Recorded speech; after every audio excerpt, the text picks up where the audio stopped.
So one thing I wanted to go back to kind of to finish on, because we started talking about this a bit last week, is again from the coaching side, having enough time with the player for them to get what you're asking of them or what you're trying to show them. So like the whole thing you just explained, those examples you gave, that takes some conversation, that takes a relationship over time with a player for them to get the teaching points. So when you're trying to coach something like this where it's really gray and fuzzy, like there's not an answer of, hey, if you shoot more pucks you'll get a better shot. Like creativity is not like that. So you need time with the coach or with the person that's trying to teach you so that they can get some of this dialogue, get some of these conversations into your head. And that goes back to one of my like most frustrating things right now is just guys bouncing around everywhere where they don't have enough time with a person to really understand the philosophy of that coach. So if I use school as an example, or your head coach for your team, if you have that coach for a whole year, so you have time to understand what their expectations are, what their philosophy is, what they're trying to say to you. And let's give it in an idealized situation, because not that it doesn't always happen, but for the most part, you have the time. You have your 2 practices and 2 games a week. You're seeing the same person. You're hearing the same voice week to week. So there can be an impact there. Like there's something that you can gain from that because there's consistency in the model. The flip side of that is also good. Like it's good to have choice. It's good to have different places you can go and people you can talk to, different coaches, and all of that is also good. But in order to get the most out of any of them, you have to have sufficient time for them to teach you the thought process. So even as a coach, like if I'm with a kid that comes out every 7th skate, I'm not as invested in that kid as so the you're coach. talking more in a camp setting or a clinic As setting? a skills coach, let's say. Yeah. Or even let's say if you're a mental performance coach or you're a hockey IQ coach or whatever title you want to give yourself. If you're a math tutor, it's the same thing. It's like if you see your math tutor once every 4 months, it's like there's not enough time there for them to really get into the detail and get into the nitty-gritty about how the math problem works, So it's the same thing as a skills coach, but it would be anything else. Like even with my dad, he teaches music. If you want guitar lessons and you see that person once every 4 months, but then you also go see 3 other people and they all have different styles of how they're teaching you, it can be confusing. So you're not maximizing what you can get out of any particular individual coach or teacher. It's almost like that's better later when you have enough knowledge to sift through information. Does that kind of make sense? Well, it makes a lot of sense, obviously, because as we said in previous podcasts, is like if you're just bouncing around from a skills coach to another, like you may or may not pick up. You're probably going to get something if providing they're decent and they're bringing some value. But we were talking. So on the weekend, we were with. It was funny on this weekend. I had a couple conversations that would go to that, and actually, I was at up in Guelph on the weekend and up at Bushing or so. So in Guelph, our billets, Charlie's billet, was just saying how she notices like how many people want to get involved in hockey, and right, because you just mentioned it a couple minutes ago. There's if you got a IQ coach, if you have this coach, a skills coach, a fitness coach, a skating coach, all these different things. It's a lot of things. There's a lot of people getting in there or trying to get in there, and words are fancy. So as one of the guys that works for me said he was at a course, and another guy was at a course, and they were talking about some of the terminology and all the stuff, and one of the I'm not going to say the words and stuff, but they were using these really fancy terms to say basically nothing, right? But in the fancy terms, like they're let's not call them fancy terms. They're like coaching cues, let's call them. But it's like, okay, but it's just this. It's very simple. So I was talking to my kid and a couple of the guys on his team, the NHL draft picks signed and everything, and it's like they laugh at that stuff because they already know, and they can sift through. Once you've been through, like once you play the game a little bit, you can sift through who's bullshitting you and who's not.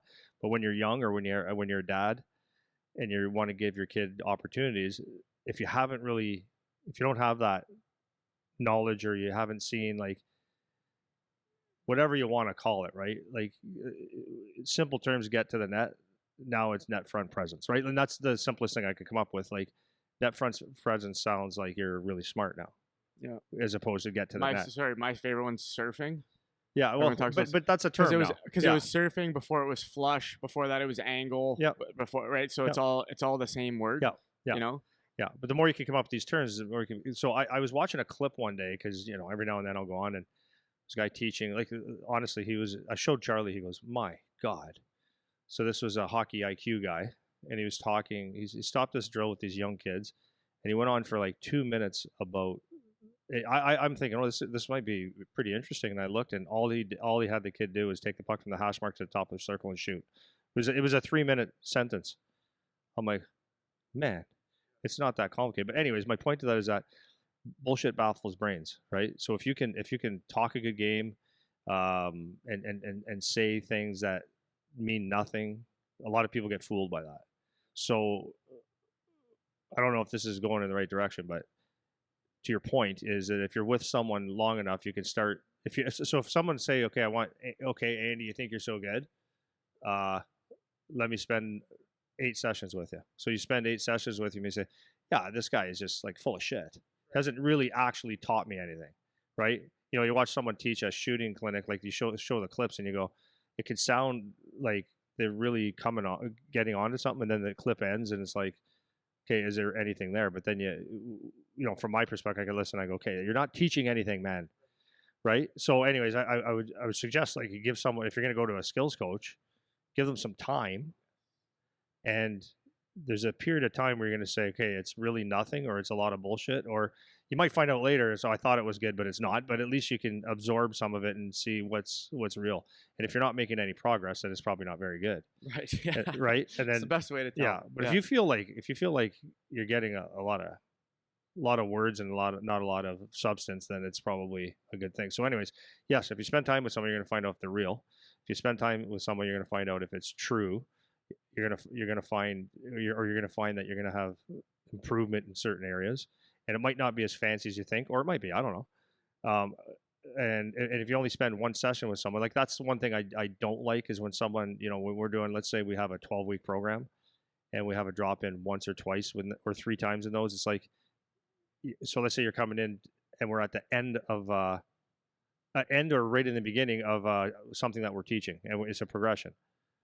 So if you're right at the beginning and that's your first day and you're a pretty good player and you can do that part, then it's like, okay, that necessarily wasn't the best thing for me. I'm not going to go back to that. Right. But if you come at the end and you can't do the beginning of it, then it's just like, well, that's a little bit harder. It's like, I think I did okay, or you're not getting the benefit of it. Yeah.